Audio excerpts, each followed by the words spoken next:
Salmo 36, 1 e 2 diz: há no coração do ímpio a voz da transgressão. Não há temor de Deus diante de seus olhos, porque a transgressão o lisonjeia seus olhos.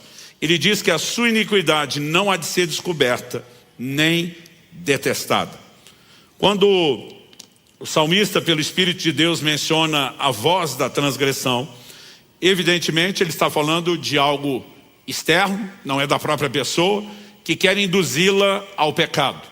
A voz da transgressão seria um excelente título para a mensagem de hoje e que exprime muito do que eu vou falar. Mas ele segue a linha de raciocínio e ele passa a dizer não só que existe uma voz, rotulada de a voz da transgressão, mas qual é a mensagem que ela fala? Sua iniquidade não há de ser descoberta, nem detestada. Ou aquilo que você fizer de errado, transgredindo e pecando, não vai ser descoberto. E se for, não vai dar nada no final das contas.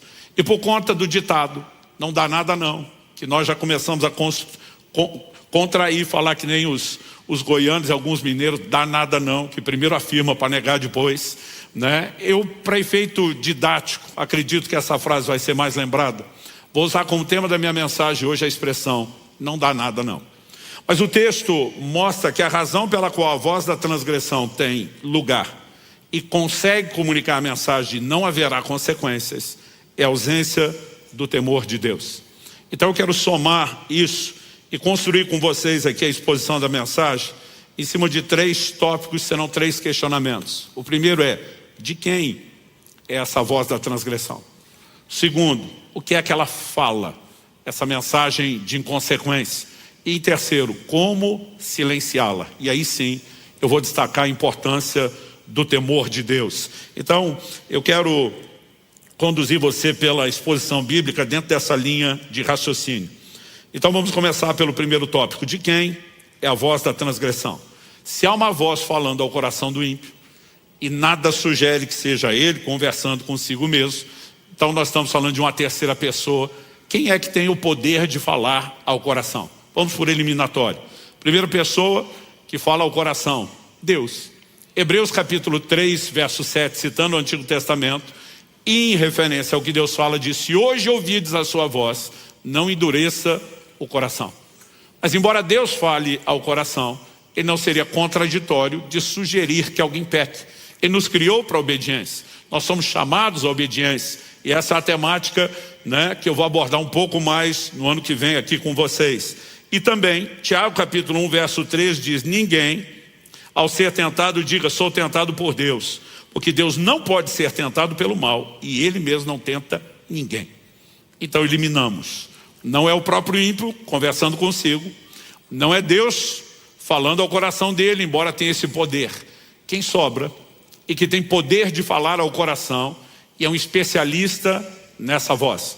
A Escritura aponta numa única direção e para uma única pessoa. A voz da transgressão é a voz do diabo.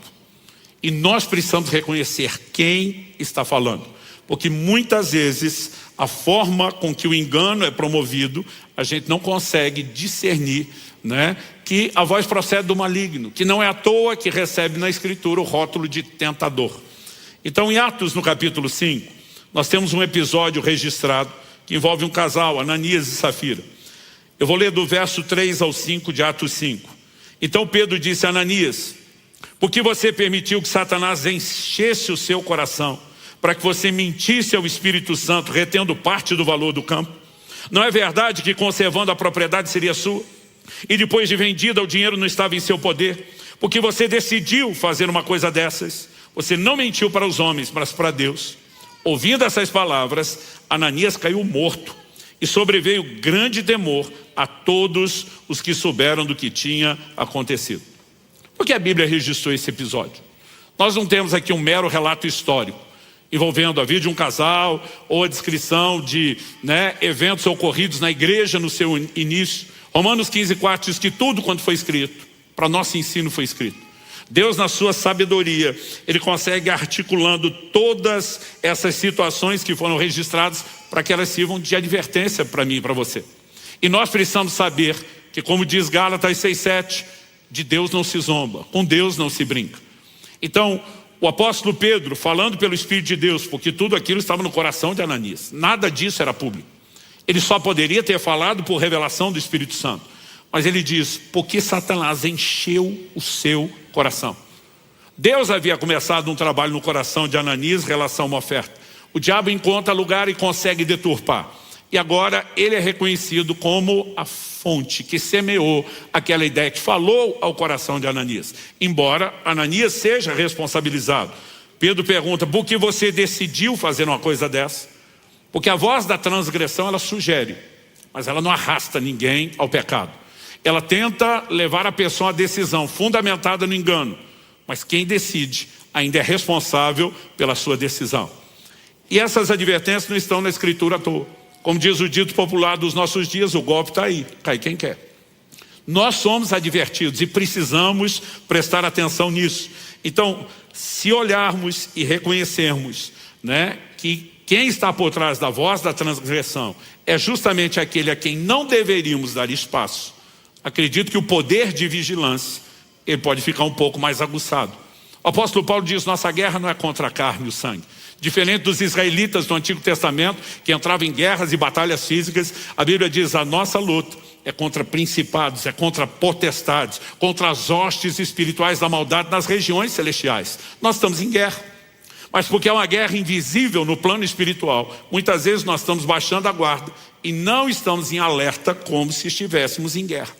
E nós precisamos estar atentos. Agora, o que aconteceu com Ananias é exclusividade dele? Não. Esse é um de muitos relatos da Escritura, de algo que vem acontecendo com a humanidade desde o início.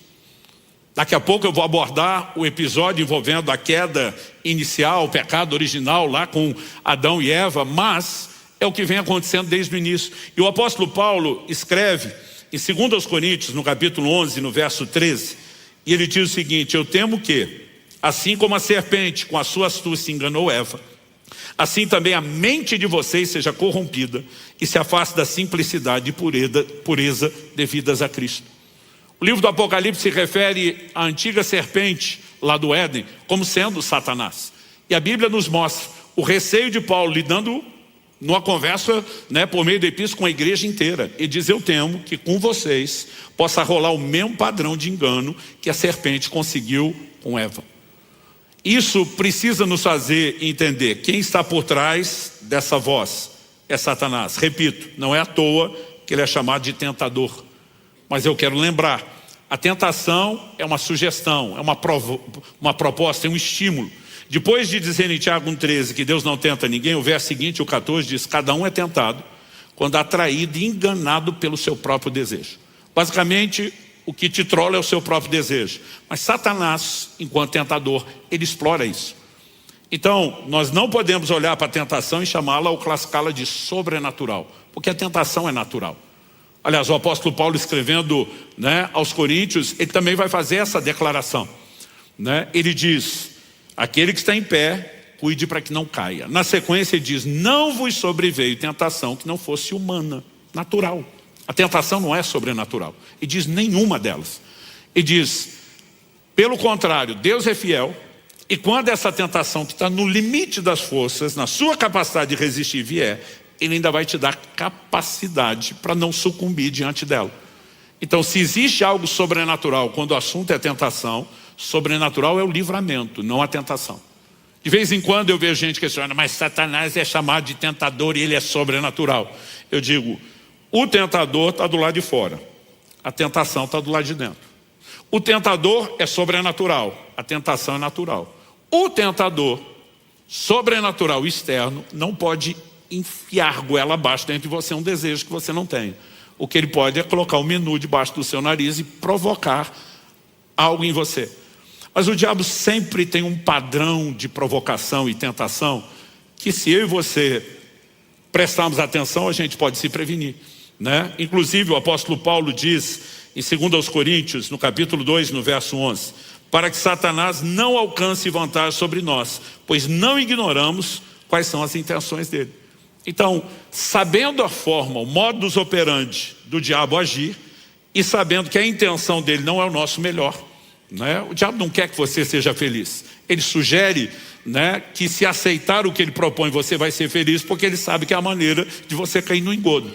Mas sabendo que o que ele quer é nos destruir, sabotar a nossa relação com Deus, e não ignorando isso, nosso estado de alerta e a capacidade de resistir, ela aumenta. Então precisamos reconhecer, em primeiro lugar, a voz da transgressão é maligna, é do diabo. Agora, a segunda coisa que eu quero chamar a sua atenção é a gente considerar a essência do que é a voz da transgressão, o que ela fala. Qual é a mensagem que ela comunica? Né? É que no final tudo vai ficar bem. Ou a iniquidade não será descoberta, ou se for descoberta não será detestada. Não vai ser essa complicação toda. Não haverá consequências. No final tudo vai ficar bem, você vai se safar. Ou, como diz o título, não dá nada não. E se eu e você reconhecemos que isso é uma premissa de engano e é o padrão de ação de Satanás, porque o diabo trabalha na relativização da palavra de Deus. Foi assim na tentação inicial no Éden. Gênesis capítulo 3, eu quero ler com vocês do verso 1 ao 5, diz: Mas a serpente, mais astuta que todos os animais selvagens que o Senhor Deus tinha feito, disse à mulher: É verdade que Deus disse, não como do fruto de nenhuma árvore do jardim? A mulher respondeu: Do fruto das árvores do jardim podemos comer, mas do fruto da árvore que está no meio do jardim, Deus disse: Vocês não devem comer dele, nem tocar nele, para que não venham a morrer. Então a serpente disse à mulher: É certo que vocês não morrerão, porque Deus sabe que no dia em que dele comerem, os olhos de vocês se abrirão, e como Deus, vocês serão conhecedores do bem e do mal. O que essa voz está fazendo? Relativizando a palavra. Não, esse negócio de morrer, não é desse jeito. Deus não estava falando sério. Afinal de contas, ele é um Deus bom, amoroso. Ou ele está tentando te trollar e impedir você de ter acesso a algo que é bom para você. Pode ser que ele esteja te sabotando, né? O tempo todo, a ação de Satanás é um padrão. Olha a tentação de Jesus no deserto, onde Jesus responde à primeira tentação dizendo: está escrito, nem só de pão viverá o homem. O diabo vem na próxima: por que você não pula do pináculo do templo? Porque está escrito. Ele vai tentar distorcer Bíblia para levar Jesus na contramão. Nosso Senhor responde: também está escrito, e bota o diabo no seu devido lugar usando a escritura, porque ele não ignora as suas intenções. Ele sabe, né, o poder de manipulação que Satanás tem, simplesmente de sugerir que as coisas não são bem do jeito que Deus disse, ou que não vão terminar do jeito que ele disse, ou que talvez Deus esteja te proibindo de algo porque ele não está interessado no seu bem. É sempre o mesmo jogo. A maioria dos cristãos que não constroem uma fé sólida, entendendo que Deus, quando estabelece proibições, está estabelecendo limites para o nosso próprio bem, ele pode ceder a esse tipo de proposta. E o tempo todo você vê gente caindo nesse engodo. É gente que olha para você e diz: não, eu decidi que eu vou botar fim ao casamento, não importa o quão sagrado a Bíblia diga que é isso. E você pergunta por quê? Diz: porque eu tenho direito de ser feliz. Eu digo: então nasceu pobre e rouba um banco. Se o direito de ser feliz é à custa de princípio, viva de qualquer forma e maneira. Porque as pessoas acreditam, né, elas normalmente estão justificando suas ações, tem toda uma construção. E normalmente por trás dessa construção, a premissa é o engano de Satanás, explorando vulnerabilidades, carências, necessidades, transforma as pedras em pães, no momento de necessidade, né? Gente sendo explorada nas suas carências ou nas suas ambições. É sempre o diabo amplificando o anseio de algo com uma mensagem: Deus está sabotando você, ele está puxando o seu tapete, Deus não quer o seu bem, Deus está te trolando, é melhor você garantir a sua alegria. Ele sempre vai relativizar aquilo que Deus fala, sempre precisa amenizar as consequências, porque se eu e você estivermos seguros das consequências, não vale a pena cruzar a linha. E essa voz, ela sempre apresentará o mesmo padrão de mensagem. O pior é que quanto mais trela você dá, mais lógica aparece a sugestão dessa voz. Gênesis 3:6, depois que o diabo falou, diz assim: vendo a mulher que a árvore era boa para se comer, agradável aos olhos, e árvore desejável para dar entendimento, tomou do seu fruto, comeu, deu também ao seu marido, e ele comeu. Primeiro, a árvore era boa. A proposta não parece tão ruim. Daqui a pouco a Bíblia diz que se tornou agradável aos olhos. E daqui a pouco desejável. Há uma progressão. Infelizmente, tanto Eva quanto Adão sucumbiram a isso. Agora a pergunta é, quem que estava falando a verdade? Deus disse, no dia em que comerem, vocês vão morrer. Eu disse, não vai acontecer nada disso. Não houve morte física. O que houve foi morte espiritual, separação de Deus. Eles foram expulsos do Éden. O pior não era perder o jardim, era perder o acesso e a comunhão com Deus. E os danos disso são colhidos até hoje. Romanos 5,12 resume essa história dizendo, por meio de um só homem entrou o pecado no mundo, através do pecado a morte, e a morte passou a todos os homens. Qual voz estava falando a verdade? A Bíblia diz que Deus não pode mentir. A verdade é a essência do seu caráter. Agora, desde o início, quando o diabo relativiza e diz as coisas não são do jeito que Deus falou, eu fico impressionado, porque uma coisa é essa voz prevalecer no coração do ímpio que não teme a Deus. Mas é como ele consegue enganar uma pessoa que teme a Deus a dar mais crédito à sua própria voz do que à voz de Deus. Agora, se isso não for chamado de engano, a gente pensaria muito estupidez. Mas o engano, ele vai sendo trabalhado de forma lenta. Quando era garoto, meu pai citava uma parábola, e ele mencionava alguém citando essa ilustração, que estava citando outro, eu nunca soube a quem dar crédito. Mas ele dizia o seguinte, se você pegar uma rã e jogá-la num caldeirão de água quente, do jeito que ela cai, ela pula. Ela vai reagir imediatamente à mudança de temperatura e ela não fica ali. Mas se você colocar ela na água fria, ligar um fogo baixo, ele diz, você pode deixar a panela destampada, ela vai ser cozida sem que perceba. Porque a mudança lenta de temperatura, ela não vai perceber. E meu pai usava essa ilustração dizendo, cuida. Porque normalmente a proposta do diabo não é jogar você no caldeirão da água fervente, peca, chuta o balde, arrebenta com tudo. A gente se arma.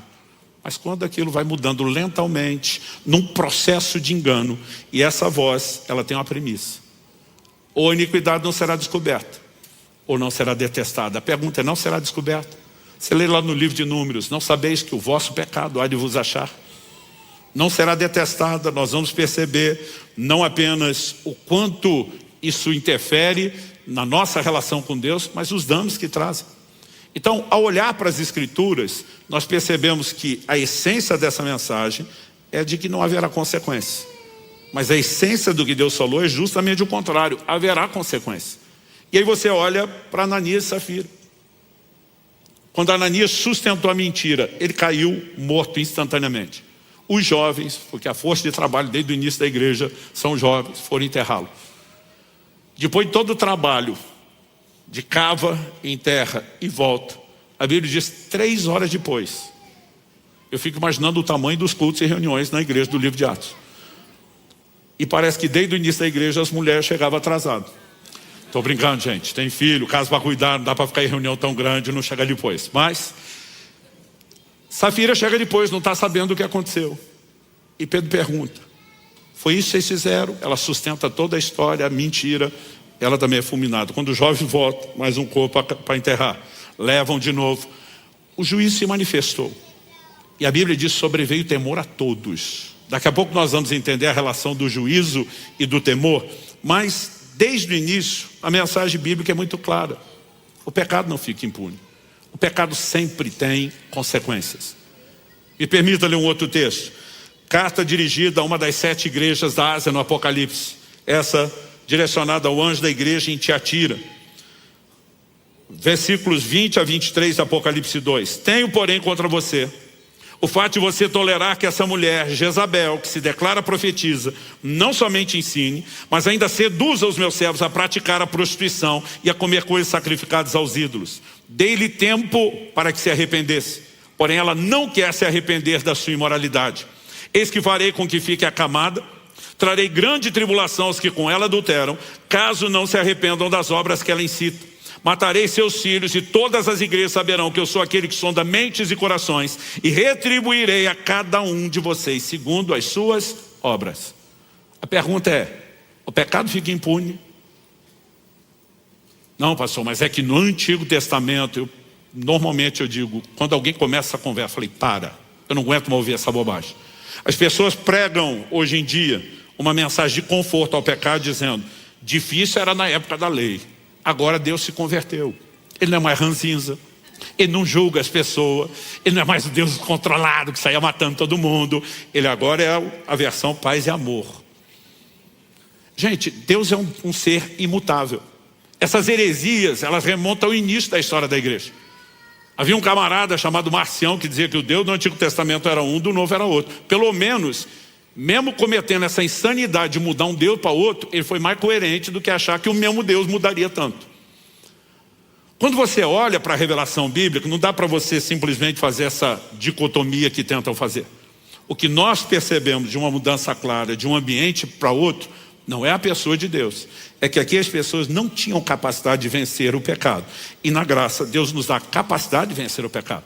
Mas a graça que deveria ser apresentada como o maior antídoto ao pecado, hoje em dia na boca de muitos pregadores, ela virou a permissão para pecar.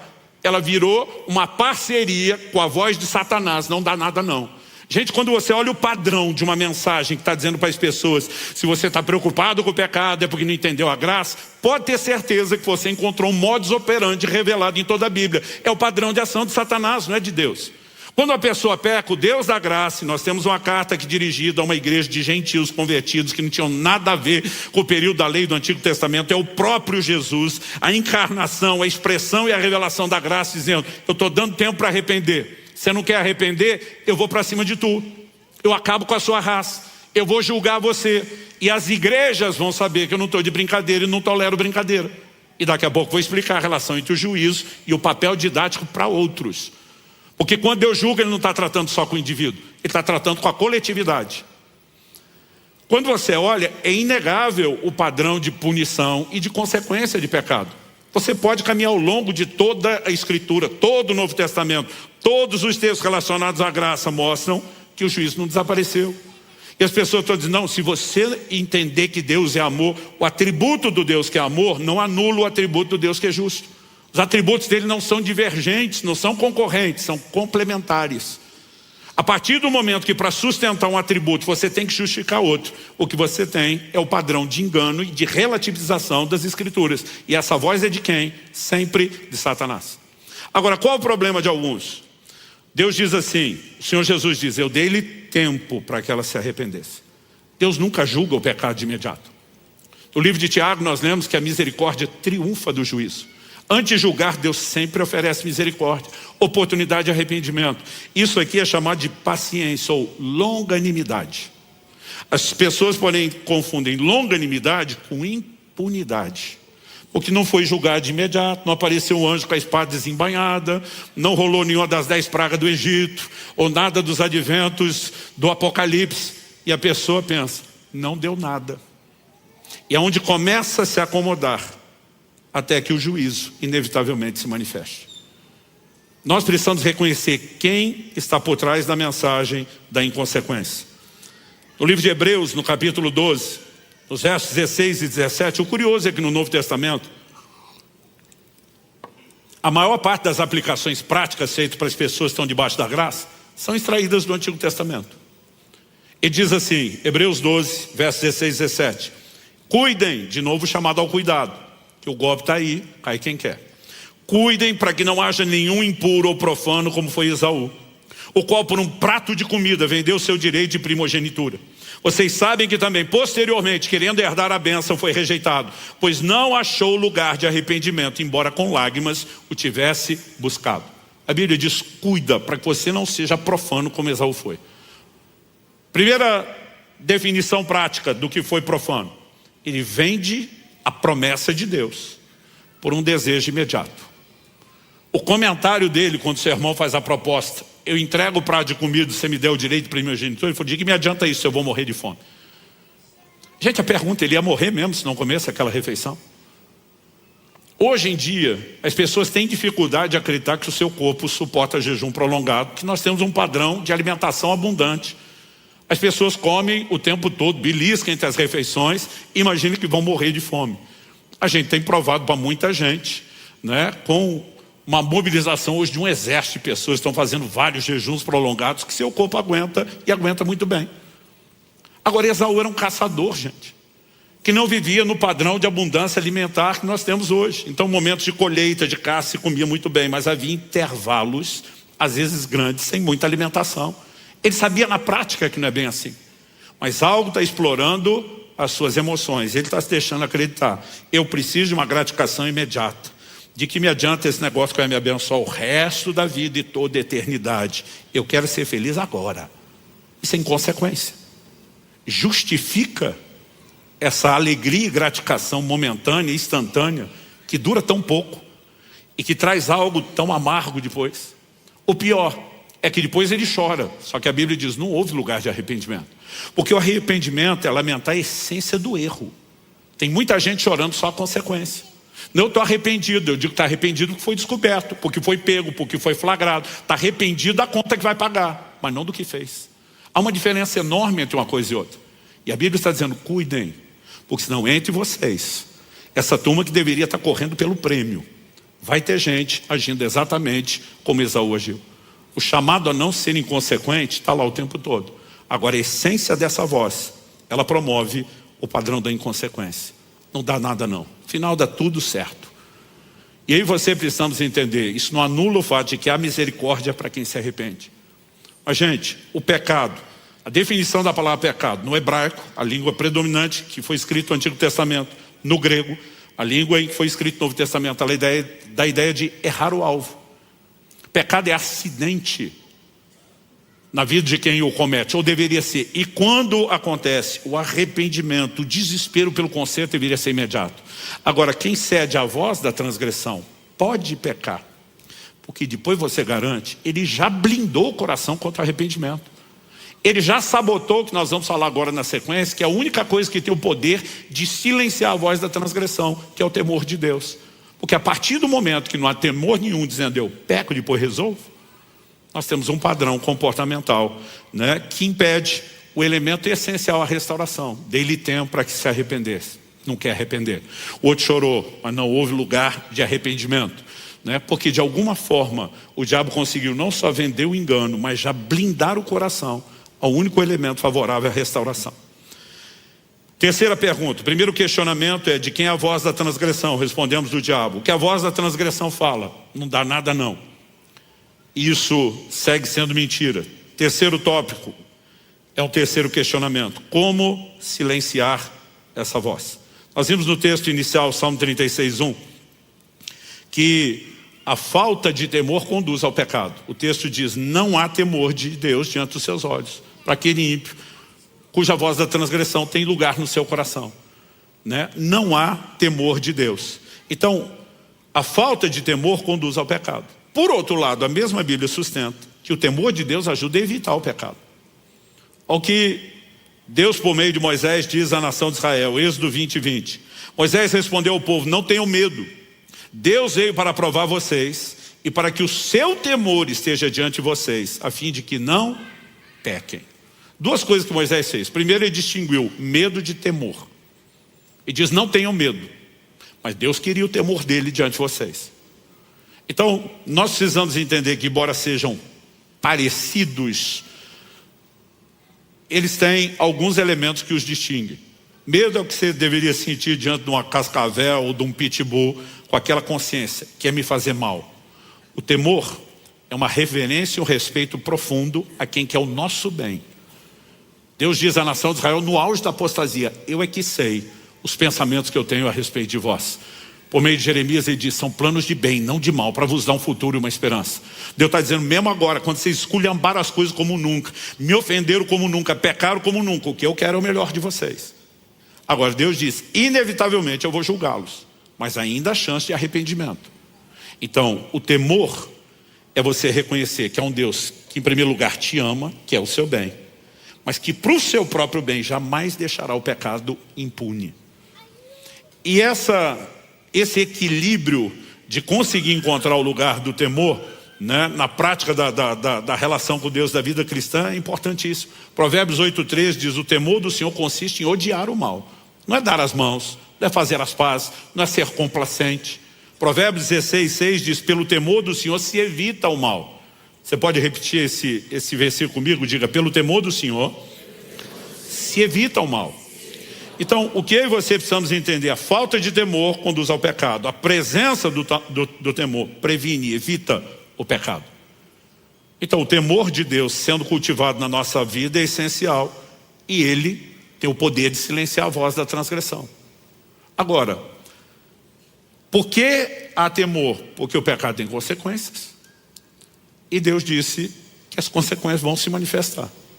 Agora, o que eu e você precisamos entender é, se você tem temor, você não peca. Se não peca, não tem consequência. Se você não teve temor e pecou, vai ter consequência? As consequências vêm não apenas por causa de você, mas Deus precisa mandar uma mensagem para o resto dos filhos, de que não está tudo bem fazer o que você quer. Olha o que Paulo diz em 1 Timóteo capítulo 5, verso 20. Timóteo está cuidando de igrejas de gentios convertidos. Isso aqui não tem nada a ver com as instruções da lei de Moisés da antiga aliança. E diz: quanto aos que vivem no pecado, viver é diferente de quem caiu, é quem quer permanecer lá. Repreenda-os na presença de todos, para que também os demais temam. Ou seja, essa pessoa que decidiu viver, não se arrepende mais, já vacinou o coração, está blindado e provavelmente não vai se recuperar, ela é a laranja podre na caixa.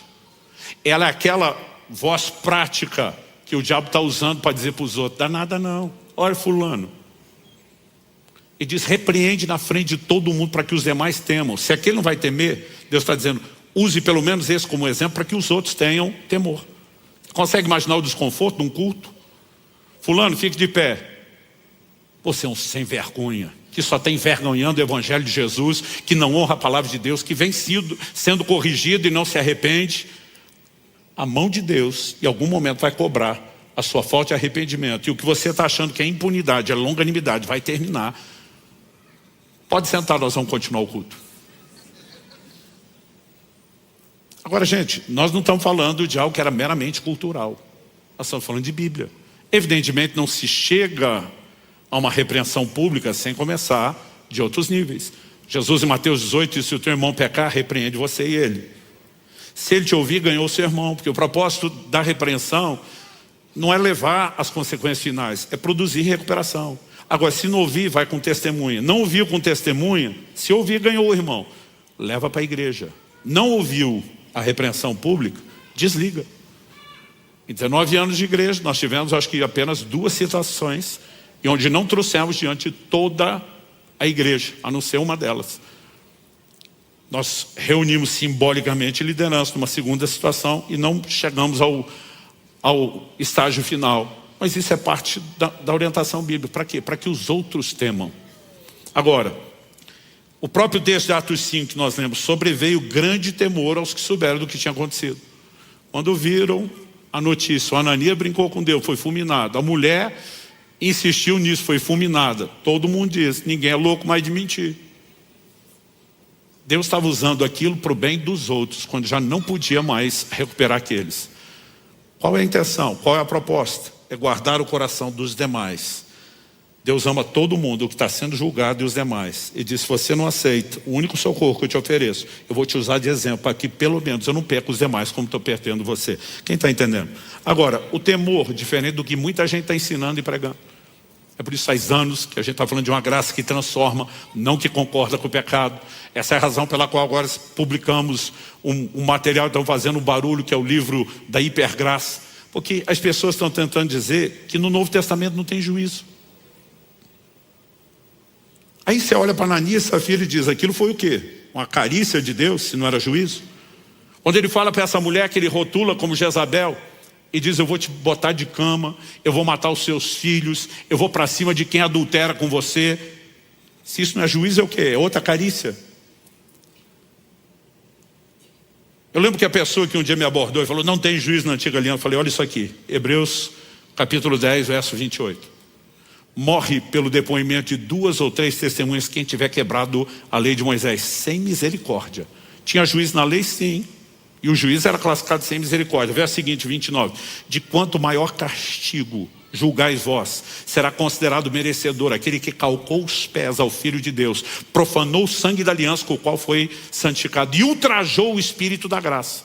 Ele diz: o juiz na graça é mais severo do que na lei, porque agora vocês têm mais recurso. E continuo de brincadeira. Não existe nada que sustente a ideia de que Deus anulou o seu atributo da justiça, porque ele decidiu investir no atributo do amor. Então eu quero te dar alguns textos bíblicos que falam do temor na nova aliança e no tempo da graça. Efésios 5, 21. Sujeitem-se uns aos outros no temor de Cristo. A partir do momento que ele usa a expressão Cristo, ele está falando da expressão e revelação da graça. Está falando da vida da nova aliança, sem contar que escreveu para uma igreja de gentios convertidos, e não os judeus que viviam sob a lei. Temor de Cristo. A presença de Cristo no nosso coração, nosso relacionamento com Ele nunca excluiu a importância do temor. Jeremias profetiza sobre a nova aliança nos seguintes termos. Jeremias 32, 40. Farei com eles uma aliança eterna, segundo a qual não deixarei de lhes fazer o bem.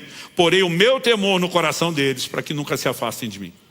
Deus prometeu que nessa aliança o que Ele queria era fazer o bem, sim.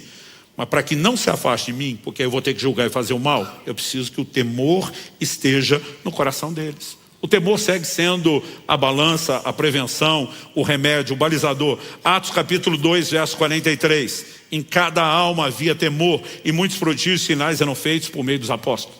É assim que a igreja do Novo Testamento vivia, em cada alma havia temor. Atos 9, 31, assim a igreja tinha paz por toda a Judéia, Galiléia e Samaria, edificando-se, caminhando no temor do Senhor e no consolo do Espírito Santo. A tradução diz no auxílio, crescia em número. Tempo da graça, o Espírito Santo agindo com poder, a igreja em crescimento, mas todo mundo segue caminhando no temor do Senhor. O próprio desenvolvimento da salvação, gente, é fundamentado no temor. Filipenses 2,12, desenvolvam a sua salvação com temor e tremor. A santificação é fundamentada no temor. Segundo aos Coríntios 7:1. Portanto, meus amados, tendo tais promessas, purifiquemo-nos de toda impureza, tanto da carne como do espírito, aperfeiçoando nossa santidade no temor de Deus. Diga comigo, aperfeiçoando nossa santidade no temor de Deus. Agora, se não há juízo, qual a razão do temor? Se não há consequência e no final não dá nada não, o que é que justifica temor? Porque o temor não é só respeito, é uma profunda reverência a alguém com quem não se brinca. Alguns anos atrás, eu comecei a avaliar as escrituras, porque eu lembro que alguém falou, a revelação do Novo Testamento é o amor. Juízo é coisa do Antigo Testamento. Aqui a gente obedece por amor. E Jesus disse, quem tem os meus mandamentos os guarda e me ama. Na lei obedecia por juízo. Eu fui avaliar a Bíblia. Eu falei, isso te justifica? Deuteronômio 11, revelação da lei, verso 1. Amarás o Senhor teu Deus e guardarás todos os seus mandamentos. O amor sempre foi pregado em primeiro lugar desde a lei. Agora, quando você vem para o Novo Testamento, a pergunta é só amor ou também tem temor? Você vai descobrir que na lei havia amor e temor, e na nova aliança tem amor e temor. Porque eles não são divergentes, eles são complementares. Hebreus capítulo 12, verso 28 diz assim, por isso, recebendo nós um reino inabalável, retenhamos a graça. Ele está falando de reter a graça, porque a graça não faz tudo sozinho, e você temos que interagir com ela. Mas evidentemente que ele está falando do tempo que vivemos, a graça. Retenhamos a graça. Aí diz assim, pela qual, pela graça, sirvamos a Deus de modo agradável, com reverência e temor. Porque o nosso Deus não foi na antiga aliança e mudou depois, é fogo consumidor. A Bíblia fala que na graça nós vamos continuar servindo a Deus com temor e com reverência. Nós não estamos falando de questões que são excludentes, divergentes, elas são complementares. Um dia o Espírito Santo falou comigo, vai estudar sobre o paraquedas de emergência, paraquedas reserva. Eu pensei, deve ser para alguma ilustração. Liguei para um pastor amigo meu, que a experiência dele como paraquedista é muito maior que a minha. Ele tinha centenas e centenas de voos, e eu nunca pulei, então a dele é maior do que a minha. Mas por algum momento eu queria ver a cara de vocês imaginando pulando de paraquedas. Eu queria muito isso, depois eu casei, a empolgação diminuiu, os filhos nasceram, diminuiu mais. Pastor, e agora que os filhos estão crescidos, tem os netos, né? Então assim, o projeto está em stand-by, só Deus sabe se um dia vai acontecer. Mas liguei para esse amigo, falei, olha, eu sei que você tem horas e horas, saltos assim, centenas. Me diga aí, me dê uma aula sobre o paraquedas reserva, paraquedas de emergência. Eu falei, Luciano, é o tipo de paraquedas que nenhum paraquedista quer usar, mas que todo mundo está feliz por ter. Eu falei, por que não quer usar? Ele falou, Luciano, descer com o paraquedas de emergência é diferente de descer com o normal. O tamanho do velame é bem menor. Você não vai descer naquele voo panorâmico, tranquilo. Ele está lá só para garantir que você não despenque como um tijolo. Mas ele chega a ter 30% apenas da área do velame que o outro tem. Ou seja, você vai descer rápido. E se você não souber e não tiver o treino para aterrissar com o de emergência, tentar descer como o outro, você se arrebenta. Eu falei, bom, ninguém quer acionar. Pelo medo dele também não abrir, ele falou, Luciano, a probabilidade do paraquedas de emergência não abrir, ela é tão mínima, estatisticamente falando, que se alguém tiver um problema não abrir os dois, imediatamente é instaurada uma investigação por suspeita de sabotagem. Ele falou, o material do outro paraquedas é diferente, para não enroscar mesmo. O tamanho, a forma como é dobrada, todo o desenho dele, é assim, estatisticamente é quase impossível não abrir. E quando acontece, há uma suspeita de sabotagem. Eu falei, então por que o camarada não quer que abra? Ele falou, pelo desconforto com que se desce. É bem melhor descer com o primeiro. Quando ele terminou a aula, o Senhor me disse, o temor é o paraquedas de emergência. A razão primária da obediência em todos vocês deveriam ser o amor. Mas a pergunta é, algum paraquedista quer arriscar e pular sem o de emergência? Não, porque ele sabe que a chance do primeiro falhar é maior do que a do segundo. Quando nós falamos do amor, ele é infalível? Não. Carta à igreja de Éfeso no Apocalipse. Tenho, porém, contra ti que abandonaste teu primeiro amor. Esse é o paraquedas do amor, em algum momento pode não abrir. Mas eu quero te dizer, se o temor estiver lá, a sua queda vai ser impedida. Se você me perguntar se eu fui um filho obediente aos meus pais, vou dizer que sim, porque eu mais obedeci do que desobedeci. Não posso dizer que eu não desobedeci nunca. Pastor, quando o senhor obedecia, o senhor fazia pelo quê? Muitas vezes por amor. Eu pensava, não posso ter esse desgosto, essa decepção aos pais que eu amo tanto e preciso honrar. Mas teve momentos que o que me parou não foi amor, foi o temor. Mais do meu pai do que da minha mãe. Porque ele era old school, velha guarda, implacável.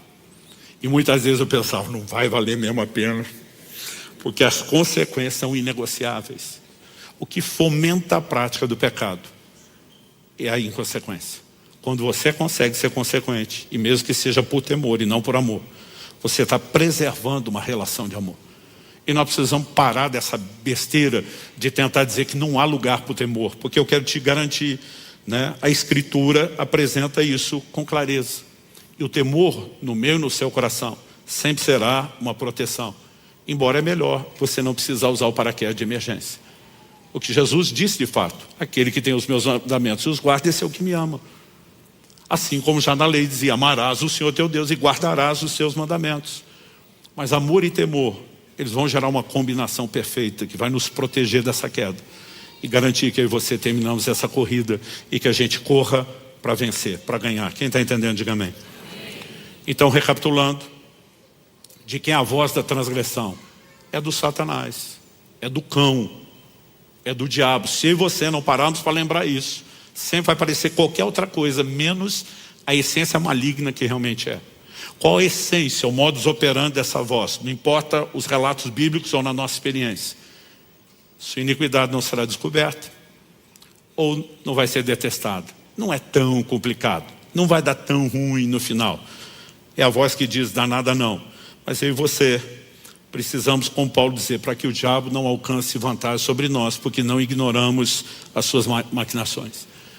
E que nenhum de nós abrace o engano da mensagem da inconsequência. Gálatas 6, 7, 8 diz, não se enganem, de Deus não se zomba, pois aquilo que a pessoa semear, isso também colherá.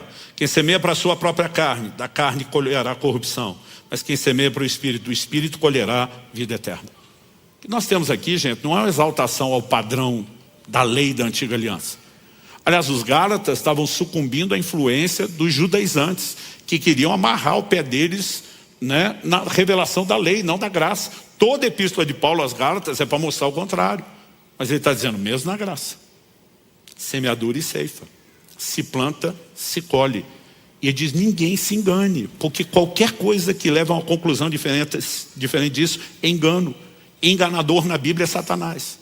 Ele diz, o que o homem semear vai colher. Semeou na carne, está ruim, não tem como terminar bem. E nós precisamos ser consequentes. E lembrar que o remédio é o temor de Deus. E o temor de Deus é mais do que sentimento, ele é ação.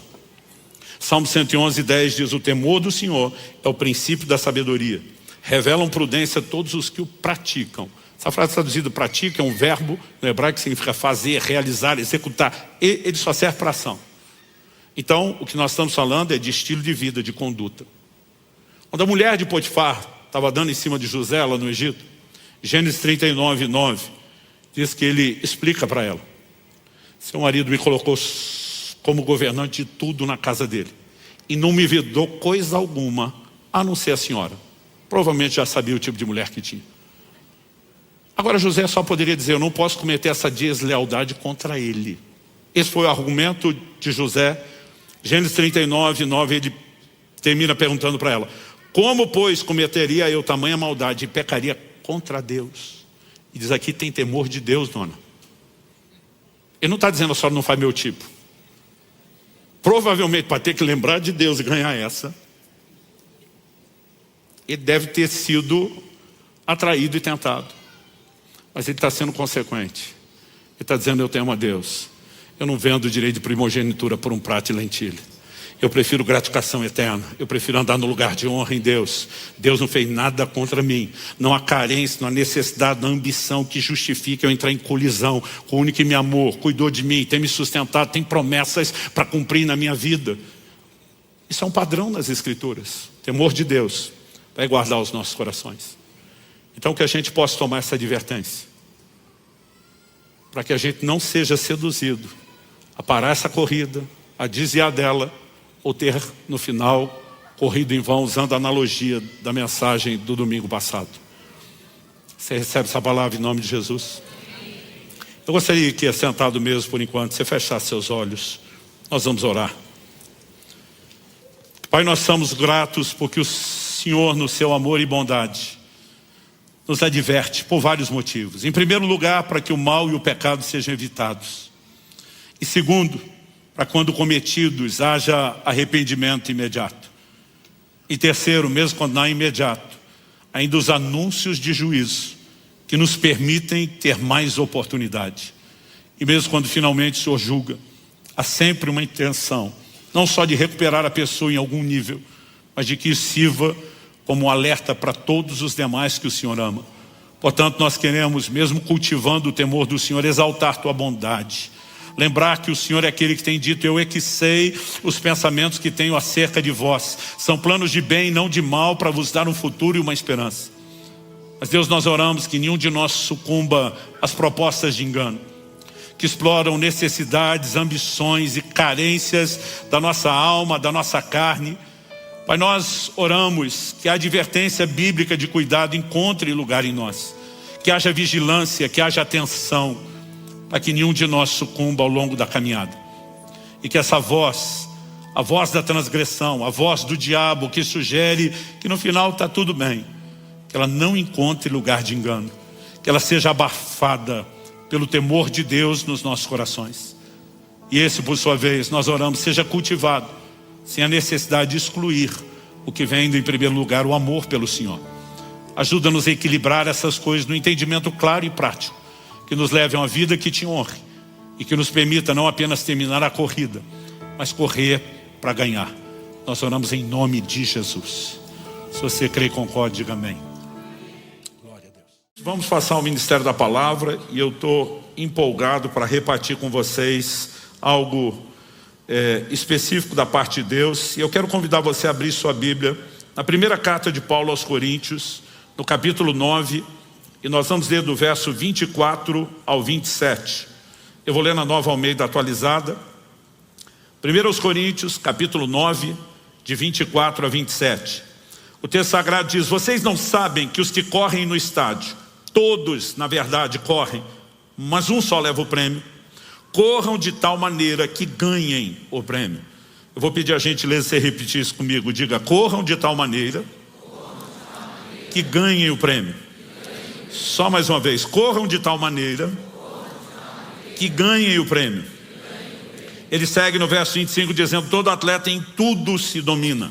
Aqueles para alcançar uma coroa corruptível, nós porém a incorruptível. Assim corro também eu, não sem meta. Assim luto, não como desferindo golpes no ar, mas esmurro meu corpo e o reduzo à escravidão, para que, tendo pregado a outros, não venha eu mesmo a ser desqualificado. Pai, declaramos nossa confiança e dependência no Senhor. E oramos e clamamos a ação poderosa do Teu Espírito Santo. Sabemos que muito mais do que apenas trazer a instrução, a correção, a exortação, o ensino da palavra, que o Senhor quer de fato produzir em nós algo. E nós clamamos por um toque dos céus, clamamos por despertamento, clamamos por uma unção de encorajamento nessa manhã, se é que podemos rotular dessa forma, a manifestação sobrenatural do Espírito da verdade, operando por meio da Tua palavra. E desde já nós bendizemos o Teu nome pela certeza daquilo que o Senhor fará. Em nome de Jesus oramos, amém. Bom, o tema da minha mensagem hoje é corra pelo prêmio. O apóstolo Paulo usa um paralelo, uma alegoria, que as pessoas dos seus dias não tinham dificuldade de entender. Em especial os coríntios, né? Porque estamos falando de uma cidade da Grécia e desde o Império Grego, isso se estenderia depois no Império Romano também, então tanto o grego como o romano, eles tinham uma cultura de esportes.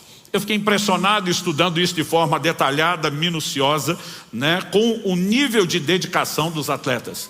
Quando ele está falando que o atleta em tudo se domina, né, muitas vezes a gente imagina, bom, até atleta da antiguidade não sabia o que era performance e rendimento de hoje. Né? Quando você olha para os treinamentos aos quais eles eram submetidos, eram treinos rigorosos.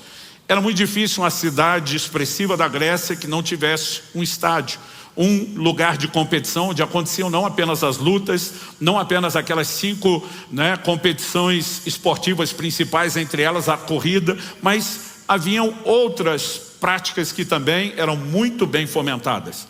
Esses corredores, e a corrida era uma das disputas principais, eles se submetiam, né, a um processo de 10 meses de treinamento. Isso tinha acompanhamento, tinha juízes que julgavam toda a performance de treinamento antes mesmo da corrida. Eles faziam juramentos aos seus deuses, aos seus ídolos, né, em relação ao nível de comprometimento, e eles realmente se dedicavam nesse processo de 10 meses antes da corrida. Mas por mais que você tivesse ali a elite do esporte, ele diz, de todo mundo que vai correr, só um vai levar o prêmio. O prêmio na época que ele chama de uma coroa perecível, né? O tal dos louros da vitória. Uma coroa, né, feita com folhas que em alguns dias se secaria. Talvez a glória do reconhecimento permaneceria diante das pessoas pelas conquistas, mas aquilo, né, pereceria. O apóstolo Paulo toma essa figura, que todo mundo conhecia muito bem, para estabelecer paralelos em relação ao que nós vamos chamar aqui da corrida da fé. Honestamente, durante muitos anos, esse texto não me chamou tanto atenção. Parece que talvez nos últimos anos, porque no processo de despertamento do cuidado do corpo, eu comecei a levar um pouquinho mais a sério a questão dos exercícios, essas coisas começaram a me fazer muito mais sentido.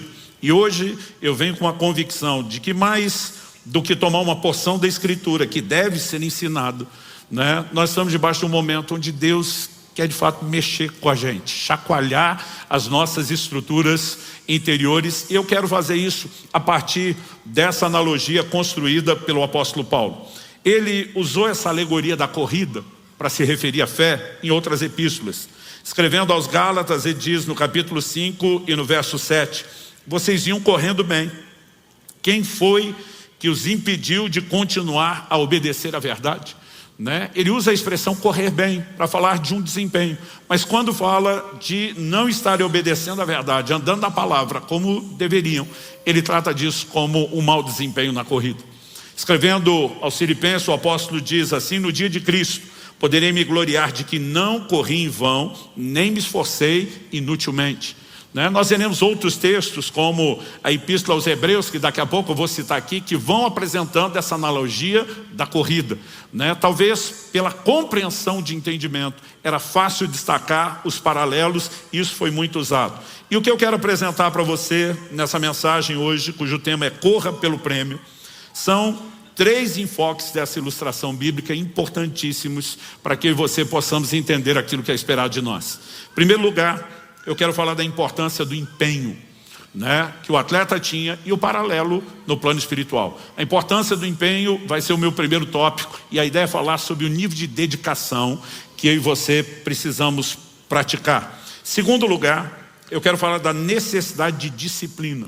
Não só no plano natural para o atleta, mas como nós temos um paralelo claro na Escritura que diz respeito a mim, a você e a caminhada cristã hoje. Para depois, em terceiro lugar, falar daquilo que deveria ser o nosso grande combustível. Foco no prêmio, né? O que é a recompensa que nos aguarda. E porque vale a pena, né, você ter todo o empenho e disciplina, porque há de fato uma recompensa ao final. Então, eu quero começar construindo a respeito do que, em primeiro lugar, eu vou destacar aqui a importância do empenho. No verso 24 de 1 Coríntios 9, nosso texto base, o apóstolo Paulo diz: corram de tal maneira que ganhem o prêmio. Ele está dizendo, olha, numa corrida comum, todo mundo corre, mas quem der o melhor de si que vai levar o prêmio. Ele diz, na corrida da fé, todos nós temos que correr para ganhar. Temos que correr para levar o prêmio.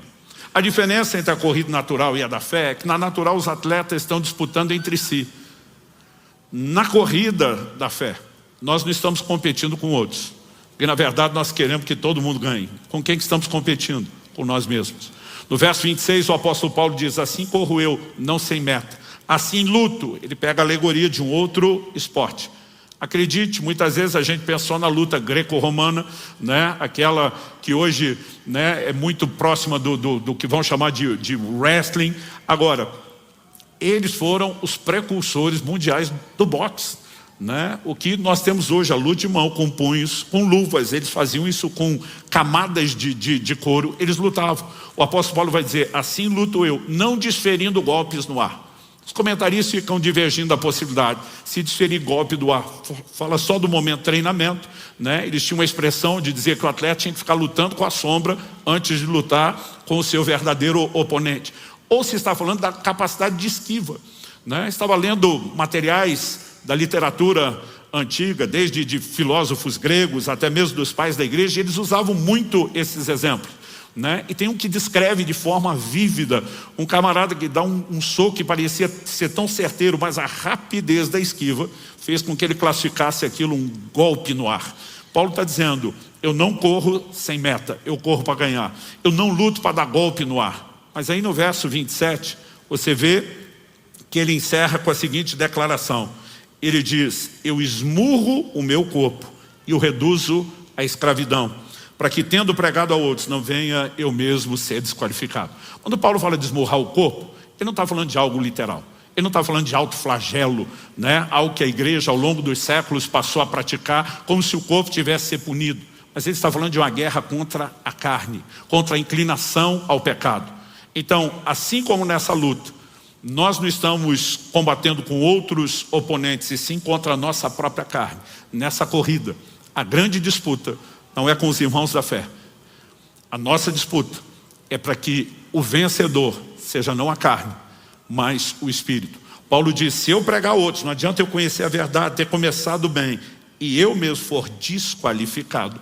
Ele não está falando apenas da perda de exemplo para continuar no ministério, ele não está falando apenas de comprometer o prêmio, ele está dizendo, desqualificado é cair fora dessa corrida e dessa competição. Então, a competição não é com outros, mas a ideia de competição está lá. E eu e você precisamos correr para ganhar. Correr, né, para ganhar. E isso está falando do quê? Corra de tal maneira, esse de tal maneira é bote tamanho empenho, onde você de fato consiga o resultado que se espera. Agora, quando a gente fala de empenho, dedicação na vida cristã, isso acaba sempre encontrando resistência em alguns e um certo grupo. Porque as pessoas começam a dizer, mas a vida cristã não se vive pela graça de Deus? E eu digo, graças a Deus que a gente pode viver pela graça. A graça é uma força capacitadora. Mas, nas palavras de Dallas Willard, graça é ausência de mérito, não de esforço. E muitas vezes nós confundimos a ausência de mérito com de esforço. Significa que o esforço é parte da vida cristã, e eu quero te mostrar que isso é inquestionável. Agora, ele não te gera nenhum mérito, mas é uma forma de cooperar com o próprio Deus. O apóstolo Paulo falava muito a respeito disso. Por exemplo, Colossenses capítulo 1, verso 29, ele diz, é para esse fim que eu me empenho, esforçando-me o mais possível. Qual o nível de empenho, de dedicação? Esforçando-me o mais possível. Mas ele diz, segundo o poder de Cristo, que opera poderosamente em mim. Aqui nós temos o paradoxo. Eu me empenho, mas só isso não é suficiente. Eu também preciso do poder de Cristo operando em mim. Mas esperar que o poder de Cristo faça o que nem eu quero fazer, também não vai me levar a lugar nenhum. Porque se dependesse então só de Deus, gente, a gente não tinha crente meia boca. Todo mundo estaria vivendo o máximo do empenho, porque Deus estaria empurrando todo mundo e dizendo: eu mesmo turbino você, mexo suas pernas, faço você correr a corrida da fé. Nós não podemos sem Ele. Mas Ele não vai fazer tudo sem a gente. E eu e você somos chamados a dar o melhor de nós. Um dia desses, uma pessoa perguntou para mim, falou: eu fico olhando seu empenho e dedicação na vida cristã, parece que você está tentando chamar a atenção de Deus. Eu falei: não, criatura, você está equivocado. É Ele que chamou minha atenção. É por causa dele que eu corro. Eu não estou tentando correr para chamar a atenção dele. Ele chamou a minha. Eu quero encontrá-lo na linha de chegada. Eu quero correr para ganhar. E quando você olha a Escritura, é evidente que isso não é uma contradição da graça. Porque se uma das maiores definições teológicas de graça é capacitação, e Paulo está dizendo: eu me esforço, mas também tem o poder de Cristo operando em mim, e você podemos entender que essas duas coisas não são divergentes, elas são convergentes. Essa ideia de esforço, ela foi largamente aplicada no Novo Testamento. Dedicação, empenho, A gente volta e meia fala disso em várias mensagens. O apóstolo Pedro diz: reunindo toda a diligência. O que é diligência? Dedicação. Nós precisamos colocar o melhor de nós nessa corrida. E o apóstolo Paulo usou uma expressão aqui no nosso texto base, em 1 Coríntios 9:25, ele diz: todo atleta em tudo se domina. Sabe o que é interessante? A palavra traduzida atleta aqui é a mesma palavra que ele usou no texto que eu acabei de ler, Colossenses 1:29, quando ele diz: esforçando-me o mais possível. A palavra atleta é a mesma palavra traduzida esforço. Ou seja, você pode olhar Paulo dizendo antes: para isso eu me empenho, competindo com o maior nível de dedicação possível. Essa é a palavra grega agonizomai. Ela significa entrar em uma competição, competir nos Jogos Olímpicos, competir com adversários, lutar, esforçar-se com zelo extremo, empenhar-se em obter algo. Acredita-se que essa é a raiz da palavra agonizar. Era se entregar num nível de competição a ponto de você ir no seu limite. Então, quando o apóstolo Paulo está falando do atleta, é a mesma palavra que eles usavam para falar de esforço, porque toda tentativa de comunicar o conceito de esforço pegava o nível de dedicação de um atleta de alta performance. Nós precisamos entender que essa ilustração não é apresentada na Escritura em vão. Escrevendo a Timóteo, o apóstolo Paulo diz, 1 Timóteo 6,12, combata o bom combate da fé, tome posse da vida eterna, para a qual você também foi chamado e da qual fez boa confissão diante de muitas testemunhas. Evidente que ele está falando de algo espiritual, combate da fé, toma posse da vida eterna. Mas essa palavra traduzida combate é a mesma palavra traduzida esforço e atleta. Ela fala daquele que, onde que os combates aconteciam nesse universo do mundo greco-romano? Nas arenas, nos estádios, Então muitas vezes eles pegavam a expressão que fala do esforço do atleta, traduziam como lutar, porque parte dessas competições envolviam luta. Mas parte da competição era corrida. Então, o apóstolo Paulo poderia estar dizendo a Timóteo, corra a corrida da fé. Esforce-se. Aliás, a versão fácil de ler em português traduziu combate o bom combate da fé assim: dê o melhor de você para ganhar a nobre corrida da fé. Porque é a mesma palavra que fala de esforço, fala de dedicação, fala de você ir ao limite. Em Hebreus, no capítulo 12, no verso 1, nós temos outra ilustração da corrida. Portanto, também nós, visto que temos a rodear-nos tão grande nuvem de testemunhos, uma referência aos heróis da fé, a galeria dos heróis da fé de Hebreus 11, o capítulo anterior. Portanto, também nós, visto que temos a rodear-nos tão grande nuvem de testemunhas, livremo-nos de todo o peso e do pecado que tão firmemente se apega a nós, e corramos com perseverança a carreira que nos está proposta. De novo, o texto bíblico fala de correr. Ele está usando o exemplo da corrida. É evidente que ele está usando o exemplo da corrida literal do estádio, porque ele vai dizer, desembaraçando-se de todo o peso e do pecado que tenazmente nos assedia. Qualquer esportista sabe a diferença que faz a perda de peso. Eu venho mantendo nos últimos anos uma regularidade nos exercícios, seja cardio, seja musculação. Quando falamos de cardio, que você precisa ter fôlego, É lógico que naquilo que você se dedica mais, fica mais fácil do que aquilo que você não se dedica. Por conta de um joelho operado, eu evito correr, né? Não componho o time dos corredores da Alcance. Meu filho, eu vejo ele às vezes pegar na esteira e correr 1 hora, parece assim, brincadeira. Eu fico pensando, eu não dou conta de correr 1 hora. Mas quando ele me vê fazer 1 hora de elíptico pesado e tenta me acompanhar, ele não aguenta. Com 20 minutos ele normalmente está arriando e corre. Porque são dinâmicas diferentes. Mas mesmo que eu tenha escolhido um sem impacto, eu vejo a diferença da perda de peso. Então assim, eu estou no 3º período prolongado de jejum esse ano. Quando você entra num período de jejum prolongado e perde peso rápido, você simplesmente começa a voar, né, no cardio. Não tem como dizer que isso não faz diferença. E principalmente a corrida, que você, né, vai ter um rendimento ainda maior. Então esses exemplos eram usados. Agora, quando você olha para a exortação, ele diz: corramos com perseverança a carreira ou a corrida que nos está proposta. A palavra traduzida perseverança, upomune, no grego, ela significa estabilidade, constância, tolerância e persistência. Então persistência ou perseverança é um dos significados. Agora, quando você pensa que estabilidade e constância não só são significados, mas primários apresentados primeiro, há outros textos onde a mesma palavra foi traduzida como constância. Por exemplo, 2 Tessalonicenses 1:4 e 3:5, 1 Timóteo 6:11, Tito 2:2. Agora, correr com constância, todo corredor sabe, mesmo uma corrida de 100 metros rasos de explosão, tem que começar, manter o ritmo, se possível aumentar. Mas numa corrida de longa distância, você não dá tudo no começo. Você tem que manter ritmo, tem que manter o pace, como eles chamam, tem que ter cadência. E a Bíblia está dizendo que é assim que nós vamos correr a corrida da fé. Com constância, com estabilidade, com perseverança, ou seja, dando o melhor de nós. Nenhum de nós deve imaginar a vida cristã como algo a ser vivido no modo meia-boca, mas sim no mais alto nível de entrega, empenho e dedicação. Quem está entendendo, diga amém. Segunda coisa a ser destacada, a necessidade de disciplina. Esse é outro paralelo apresentado quanto ao atleta no texto bíblico e aplicado quanto à vida cristã. Disciplina. Em 1 Coríntios 9:25, Paulo diz: todo atleta em tudo se domina.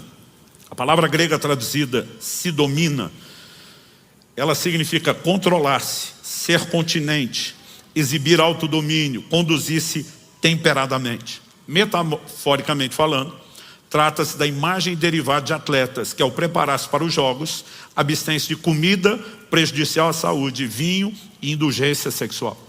Gente, o padrão de concentração e dedicação desses atletas gregos, né, e depois mesmo no Império Romano, era de alto nível. Né? É surpreendente imaginar que 2000 anos atrás eles tivessem esse nível de entrega. Mas algo que definia os atletas de alto rendimento e performance, em tudo se domina. Eram disciplinados, tinham horário para comer, tinham horário para dormir, tinham horário para treinar, né? Eram disciplinados na quantidade e na qualidade do que comiam, né? Eram disciplinados não apenas nos horários, mas na repetição dos treinos.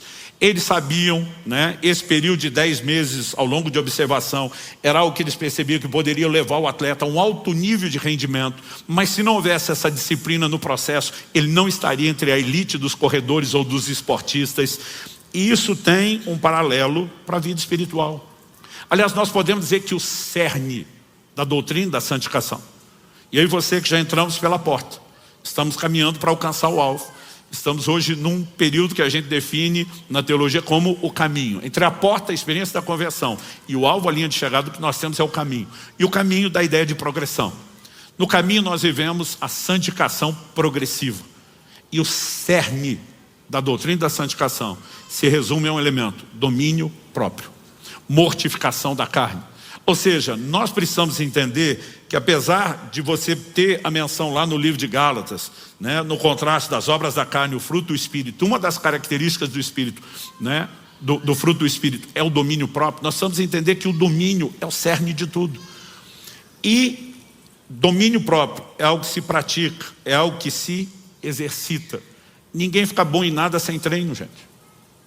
E o cristão precisa entender, né, que essa prática contínua de domínio próprio, de controle, é algo que vai fazer toda a diferença. Começando de disciplinas na vida natural, até se estendendo para o padrão ou para o plano espiritual. Eu reconheço que isso tem uma importância enorme.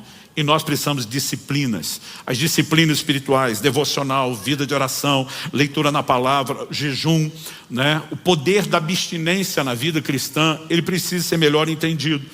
Para mim é de admirar que os atletas de alto rendimento sabiam que precisavam de abstinência de bebida alcoólica, sabiam que precisavam de abstinência de certos alimentos, sabiam que em certos períodos de treino já praticavam abstinência sexual e se doavam a isso em alto nível, por uma coroa perecível.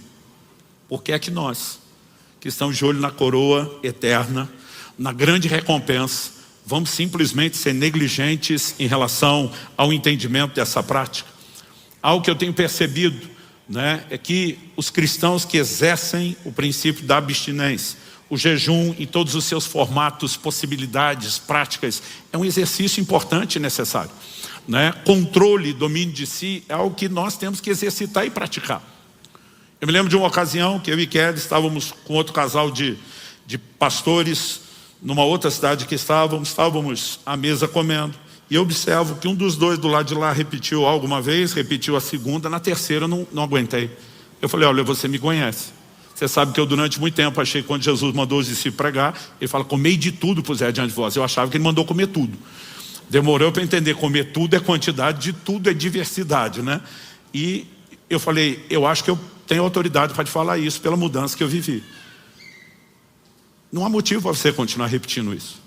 Você já curtiu, já sabe o sabor, já aproveitou, já deleitou, você já passou da cota. A pessoa olhou para mim e falou, desculpa, é que eu não aguento, eu não consigo. Eu na hora que eu vi já tinha falado. Eu falei, então seu cônjuge olhar para uma outra pessoa que não seja você e dizer, eu não aguento, eu não resisto, está tudo bem, a pessoa quase demoniou, de jeito nenhum. Eu falei, por que numa área está tudo bem não resistir e na outra está errado?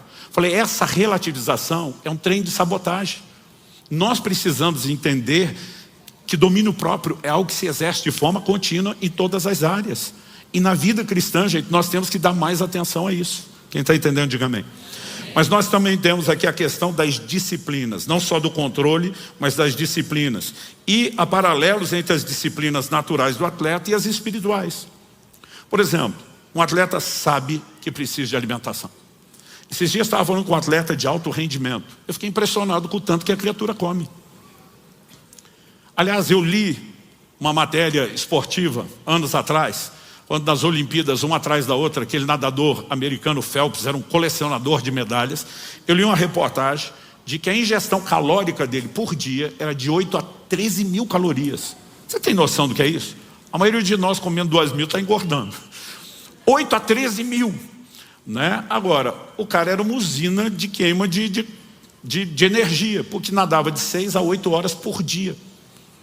Mês passado eu estava conversando com um atleta de alto rendimento, né? E ele me fez uma pergunta, a minha ingestão calórica. Eu falei, olha, tem que ficar dentro do que eu gasto, né? Eu consigo num dia de treino variar de 3.500 a 4.500 calorias de consumo, mas eu tento sempre comer menos. Ele falou, pois é, eu consumo 9.000 por dia. E a criatura na minha frente, assim, ó, 4,5% de gordura corporal. Eu fiquei imaginando o nível de treino e rendimento. Mas ele falou, pastor, tem que comer.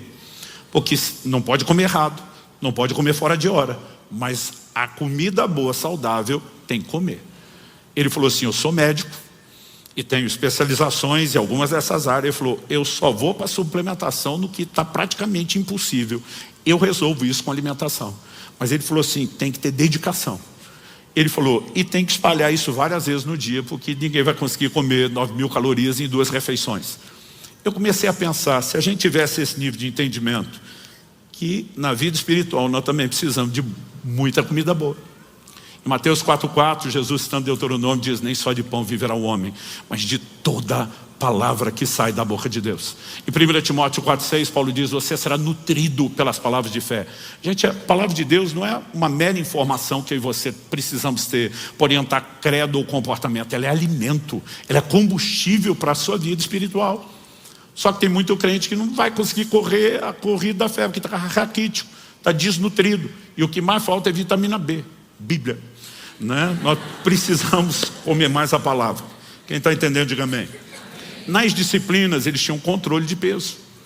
Não pode perder demais, porque você não pode comprometer a questão muscular, mas não pode subir, né, o peso desnecessário, como gordura, e eles tinham controle de peso. Na vida espiritual não é diferente, desembaraçando-se de todo o peso, diz Hebreus 12. Vamos correr com perseverança. Eu tenho percebido, como mencionei antes aqui, que quando você perde peso, você tem um rendimento, né, maior, e a Bíblia vai fazer a aplicação. Só que no plano espiritual, qual é o peso? Ele fala de duas coisas, do peso e do pecado que nos embaraça. Quando ele fala embaraça, está amarrando suas pernas, vai impedir você de correr, né? O peso vai criar uma sobrecarga, seu rendimento vai diminuir. Mas quando ele separa peso do pecado, nós sabemos que tem coisas que atrapalham e que não são pecado. Ou seja, às vezes o crente não está nem lutando contra o pecado como deveria. Mas alguns de nós estão se é errado e proibido da fora. Mas algumas coisas são lícitas, que às vezes se tornam peso. Tempo demasiado que eu e você podemos gastar em entretenimento, rede social, e que rouba o tempo da nutrição, e que se tornam distrações, e que tiram o nosso foco. Quem quer correr bem e ter alto rendimento, precisa de disciplina. E na disciplina a gente se livra de peso. Peso desnecessário, né? Coisas que às vezes estamos carregando e nos atrapalham. Deixa eu correr aqui contra o tempo. Exercício. Como eu falei, ninguém fica bom em nada sem exercício. Isso também é aplicado para o plano espiritual. Em 1 Coríntios 4:7, o apóstolo Paulo diz assim: exercita-te pessoalmente na piedade. Ele usa a analogia do exercício, mas ele vai aplicar a piedade. No verso seguinte, 1 Timóteo 4:8, Paulo diz: pois o exercício físico para pouco proveito, mas a piedade para tudo é proveitosa, porque tem a promessa da vida que agora é e daqui há de vir. A palavra traduzida exercício, seja quando ele fala exercício na piedade, ou depois exercício físico, é a palavra grega ginásia. Ela é a raiz da palavra ginásio, o lugar onde se faz ginástica. O que hoje a gente chama mais de academia do que ginásio. No espanhol e no inglês eles ainda usam muito a expressão ginásio. No espanhol, gym, a contração, né? No inglês é a mesma raiz dessa palavra antiga. O lugar onde os atletas iam treinar em alta performance. E a Bíblia diz que eu e você temos que fazer o mesmo em relação à piedade. Porque ninguém fica bom em nada sem treino, gente. Então assim, oração, exercício contínuo, né? Eu fico olhando para alguns crentes que eles não têm empolgação de vir para uma vigília, como essas que a gente anuncia, vai da meia-noite às 6. Porque mesmo você botar adoração, a palavra ou outra, chega uma hora e ele não tem assunto. Ele está que nem aquele crente que cansou de orar a mesma coisa, escreveu uma placa e ele dizia para Deus: contempla a minha placa, para eu não ficar repetindo. Agora, a melhor coisa para um novo convertido é quando ele cola em gente que ora. Porque como é que você aprende a orar? Orando. Quanto mais você se dedica, mais a vida de oração flui, né? A palavra de Deus, leitura bíblica, a mesma coisa. Esses dias eu estava conversando com alguém que perdeu o ritmo de treino e foi pastor, descobri que no reino espiritual é a mesma coisa. Quanto mais você ora e lê a Bíblia, mais você quer fazer. Do mesmo jeito que quem treina, quanto mais treina, mais quer treinar. Mas quanto menos faz, menos ânimo vai ter para fazer. É a mesma coisa. Exercício na piedade. Se eu e você não treinamos nos compadecer das pessoas todos os dias, né? Ou a maior parte dos dias podemos. Se eu e você não treinamos compartilhar o Evangelho, não nos exercitamos na piedade, como é que vamos ser cristãos de alto nível? O exercício precisa ser parte. E a gente tem que ser dedicado nessa disciplina também. Mas também precisamos de descanso.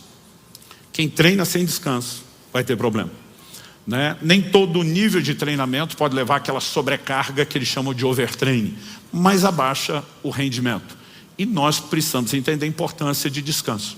O descanso é inegociável para os atletas, né, que querem ter rendimento. Não apenas ter uma rotina de descanso, mas depois de determinados treinos mais intensos, precisam de descanso.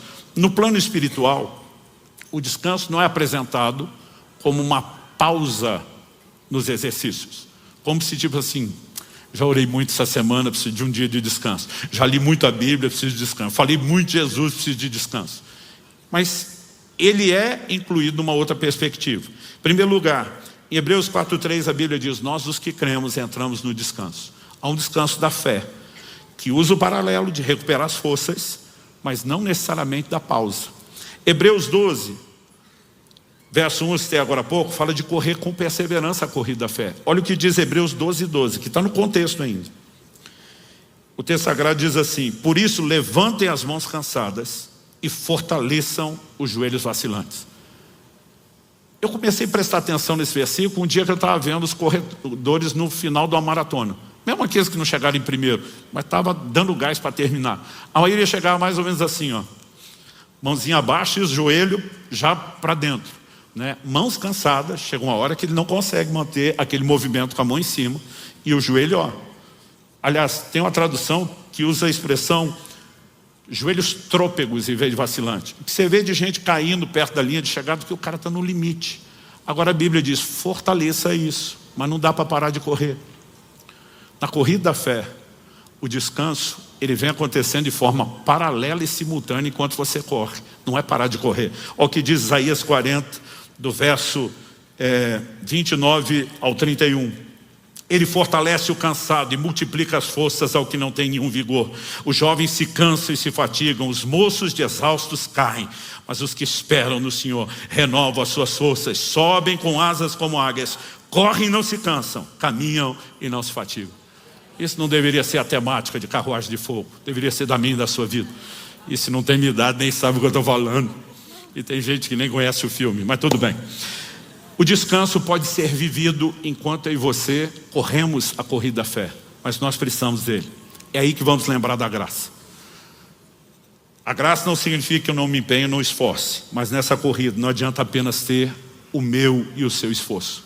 Ele precisa ser o passo inicial onde a gente diz: Senhor, eu preciso daquele turbo, o poder que opera em mim, né? Como o apóstolo Paulo falou, nessa corrida não vai ter exame antidoping.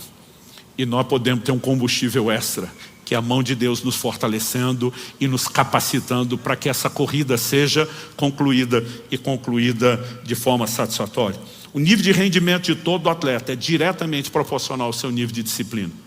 A pergunta é: no plano espiritual seria diferente? A resposta é não. De acordo com essa analogia bíblica, não.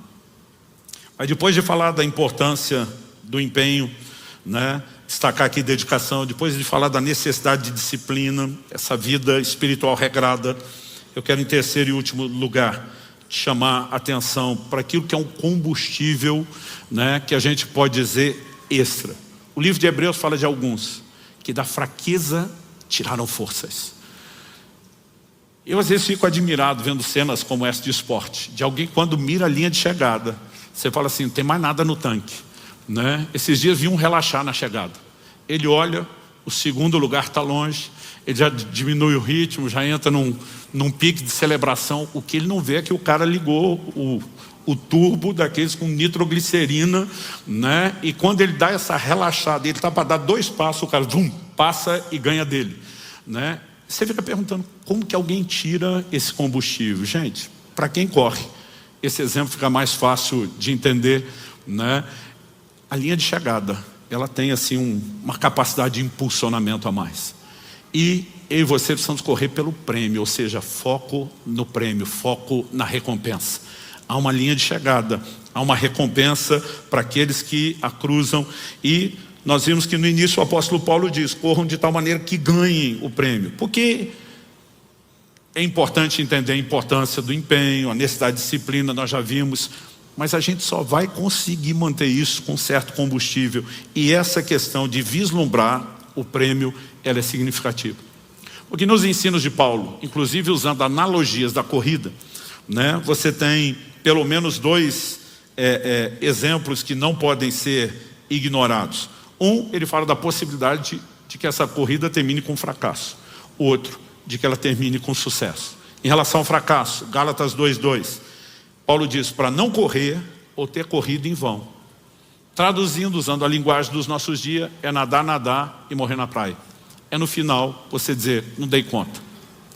Paulo diz: eu quero garantir que eu termine ou fora, excluindo a possibilidade de não ter corrido, mas mesmo depois de garantir que eu entrei na corrida, não ter corrido em vão, não ter corrido para ganhar.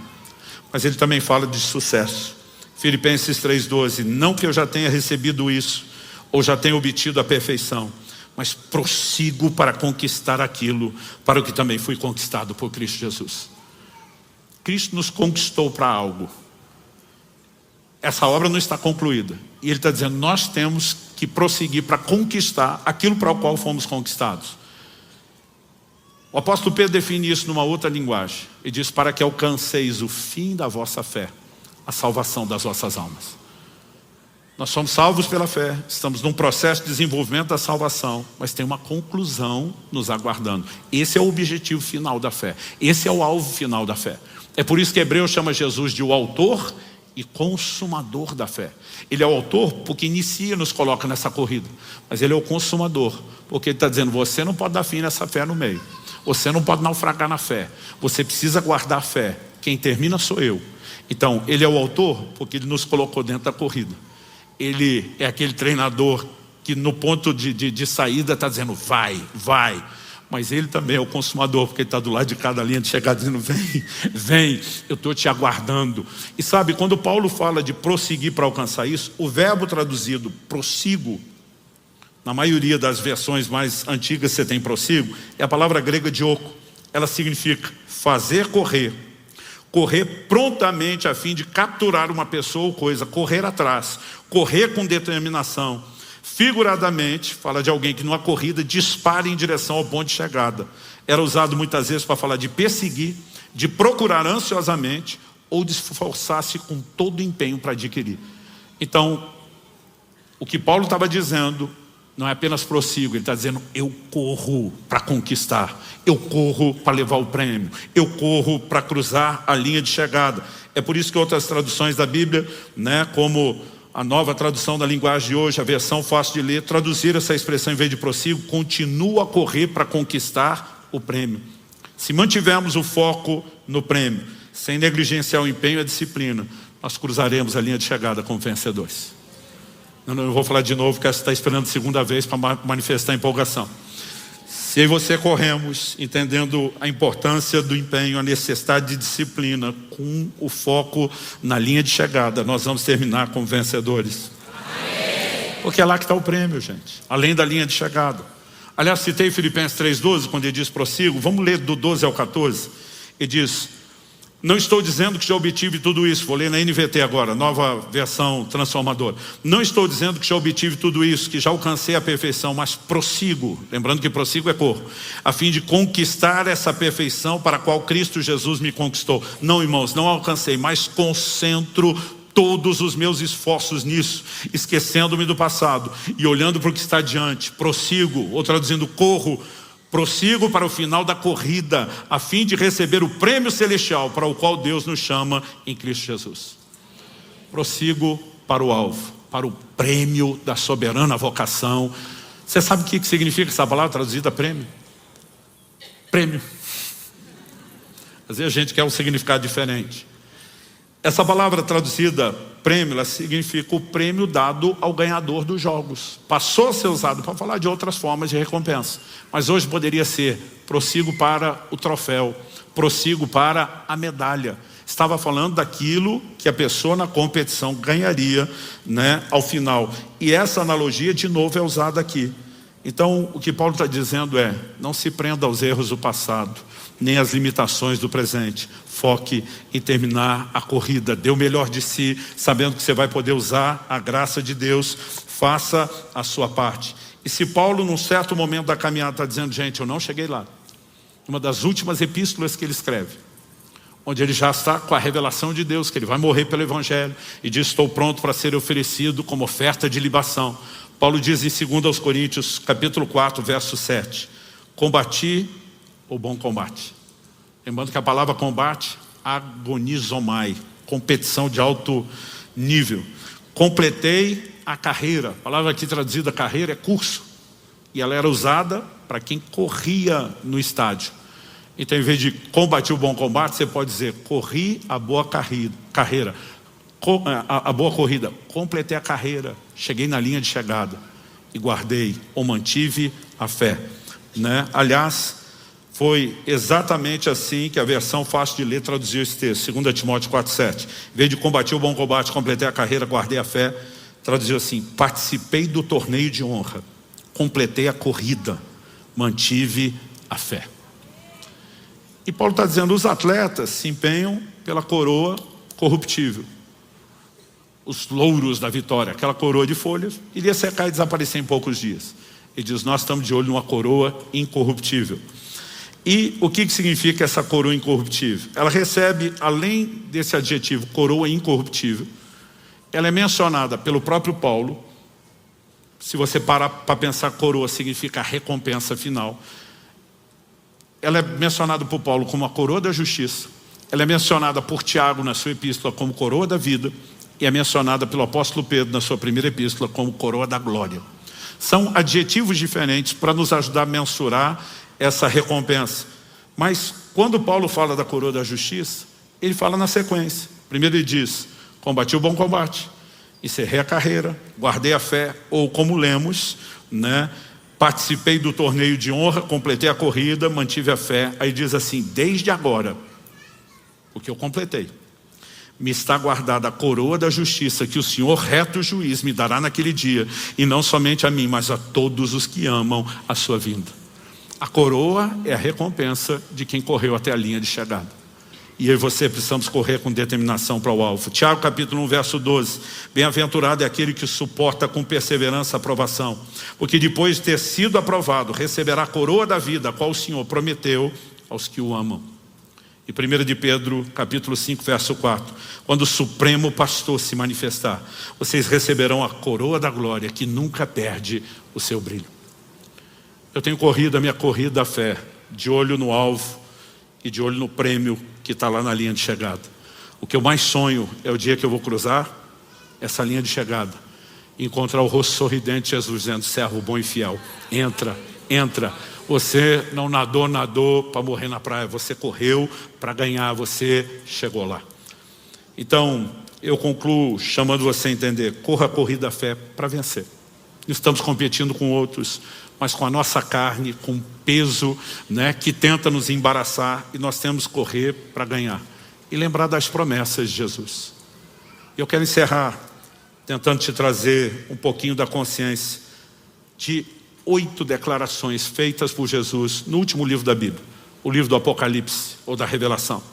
7 delas são dirigidas em cada uma das 7 cartas às igrejas da Ásia. Uma para cada grupo no final de cada carta. E no final do livro, no Apocalipse 21, nós temos uma do desfecho. Então me permita fazer as citações aqui. Palavras de Jesus, Apocalipse 2,7, na carta à igreja em Éfeso. Ao vencedor darei o direito de se alimentar da árvore da vida que se encontra no paraíso de Deus. A quem ele vai dar o direito? Ao vencedor. Segunda citação, carta à igreja de Esmirna, Apocalipse 2,11. O vencedor de modo nenhum sofrerá o dano da segunda morte. Quem que não vai sofrer o dano da segunda morte? O vencedor. 3, carta à igreja em Pérgamo. Ao vencedor darei do maná escondido.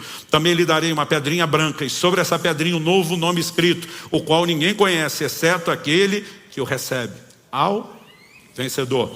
4ª citação, carta à igreja em Tiatira. Ao vencedor que guardar até o fim as minhas obras, eu lhe darei autoridade sobre as nações, e com cetro de ferro as governará e as reduzirá a pedaços como se fossem objetos de barro. Assim como também eu recebi a autoridade do meu Pai, e lhe darei ainda a estrela da manhã. 5ª citação, carta à igreja em Sardes. O vencedor será assim vestido de branco, e de modo nenhum apagarei o seu nome do livro da vida. Pelo contrário, confessarei o seu nome diante de meu Pai e diante dos seus anjos. 6ª citação, carta à igreja em Filadélfia. Ao vencedor farei com que seja uma coluna no santuário do meu Deus, e dali jamais sairá. Gravarei sobre ele o nome do meu Deus, o nome da cidade do meu Deus, a nova Jerusalém que desce do céu, vindo da parte de Deus, e o meu novo nome. 7ª citação, carta à igreja em Laodiceia, Apocalipse 3:21. Ao vencedor darei o direito de se sentar comigo no meu trono, assim como eu também venci e me sentei com o Pai no seu trono. Há uma recompensa para os vencedores. E no desfecho, eu podia só ler Apocalipse 21:7, que diz, o vencedor herdará essas coisas, e eu serei o Deus dele, ele será o meu filho. Mas eu quero ler o contexto, para que você entenda o que significa herdará essas coisas. Apocalipse 21, do verso 3 ao 8. Então ouvi uma voz forte que vinha do trono e dizia, eis o tabernáculo de Deus com os seres humanos. Esse é o momento da consumação da obra da redenção final. Deus habitará com eles. Eles serão um povo de Deus e Deus mesmo estará com eles e será o Deus deles. E lhes enxugará dos olhos toda lágrima. Já não existirá mais morte, já não haverá luto, nem pranto e nem dor, porque as primeiras coisas passaram. Então, a única vez que eu leio esse texto, seja pessoalmente ou em público, por décadas, que isso não me emocione. E aquele que estava sentado no trono disse: eis que faço novas todas as coisas. E acrescentou: escreva, porque essas palavras são fiéis e verdadeiras. Disse-me ainda: tudo está feito. Eu sou o alfa e o ômega, o princípio e o fim. Eu, a quem tem sede, darei de graça da fonte da água da vida. O vencedor herdará essas coisas. Eu serei o Deus dele e ele será o meu filho. Quando a corrida estiver pesada, lembre, o vencedor herdará. Quando a corrida estiver difícil, lembre, os olhos fitos em Jesus, o autor e o consumador da fé. Ele é quem declara: eis que cedo venho, comigo está a minha recompensa. Foco no prêmio. O vencedor herdará essas coisas. Eu serei o Deus dele, ele será meu filho. Mas eu não posso também deixar de ler a advertência do verso seguinte, o 8. Quanto, porém, aos covardes, aos incrédulos, aos abomináveis, aos assassinos, aos imorais, feiticeiros, aos idólatras e todos os mentirosos, todos aqueles que saíram da corrida, a parte que lhes cabe será no lago que está queimando com fogo e enxofre, a saber, a segunda morte. E essa declaração também se qualifica dentro da afirmação: essas palavras são fiéis e verdadeiras. Tanto a promessa ao vencedor, com a punição aos que abandonaram a corrida.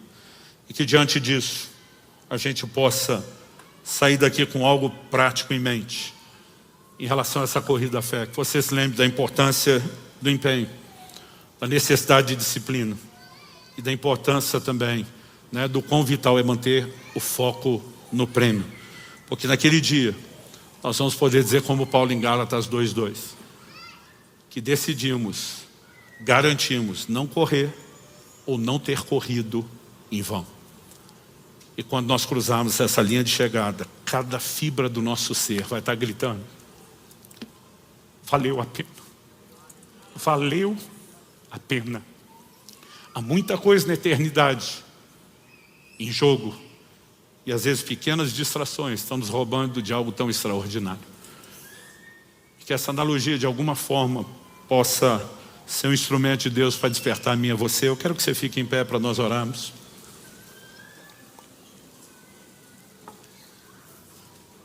Talvez você esteja vivendo um momento da corrida da fé de baixa performance. Eu não vim te apontar o dedo e nem jogar pedra em você. Eu quero ser aquele tipo de torcedor empolgado que às vezes você vê em momentos como esse. Vai, não desanima, você aguenta mais. Talvez você tenha tropeçado e caído. E a gente não está aqui para julgar você se você tropeçou e caiu.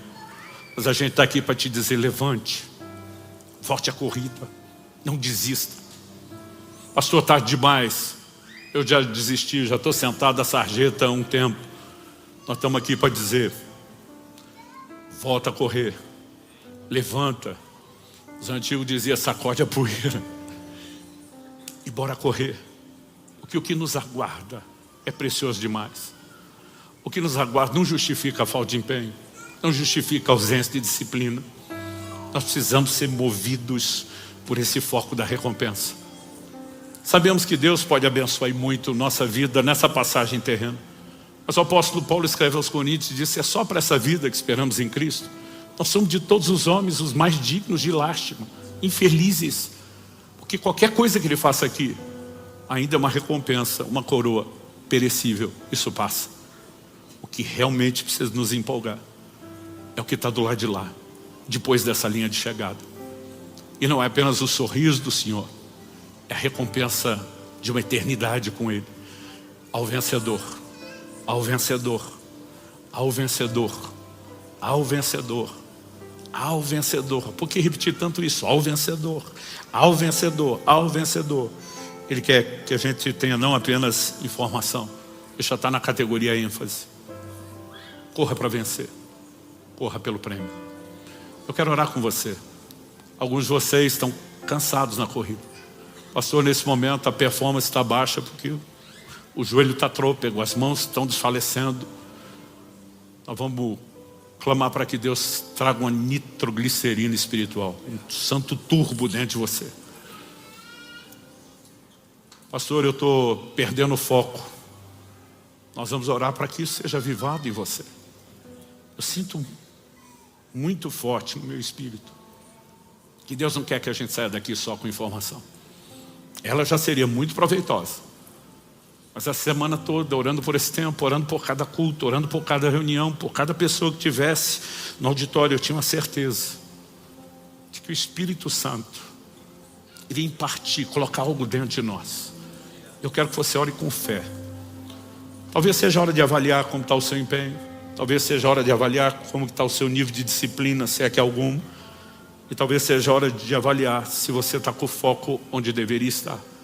Mas que Deus nos ajude a dar a devida resposta a partir desse momento. Não deixe para um segundo depois desse momento de oração. Não deixe para depois da reunião. Vamos resolver isso aqui agora. Pai, nós clamamos céus abertos sobre a vida de cada um dos nossos irmãos e irmãs nesse lugar e naqueles que nos acompanham por meio dessa transmissão online. Nós oramos pelo sopro de vida do Espírito Santo.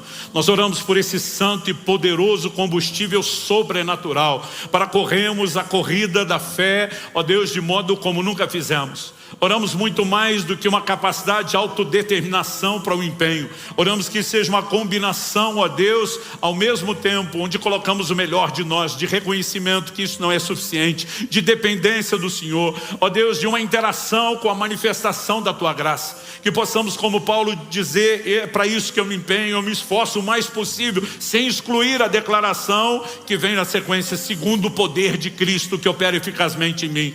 E nós oramos nessa manhã, depois de despertar os nossos irmãos ao empenho e à dedicação, pela manifestação do poder de Cristo que opera eficazmente em nós, que sejamos revestidos com poder no homem interior, como Paulo orou aos Efésios. Pai, oramos por uma unção de encorajamento, se é que podemos criar esse rótulo. Oramos pela mão do Senhor, oramos por despertamento espiritual nessa manhã, e que cada um dos teus filhos e filhas volte à corrida e corra talvez como nunca antes. Pai, nós queremos te honrar, inclusive dando o melhor de nós nessa corrida, mas o que mais queremos é a satisfação do seu rosto, quando cruzarmos a linha de chegada, quando estivermos entre os vencedores, quando tivermos acesso à recompensa eterna, que isso não nos seja roubado, que nem esse mundo, nem o diabo, nem manobra de pessoa alguma consiga roubar de nós a consciência da recompensa que nos move.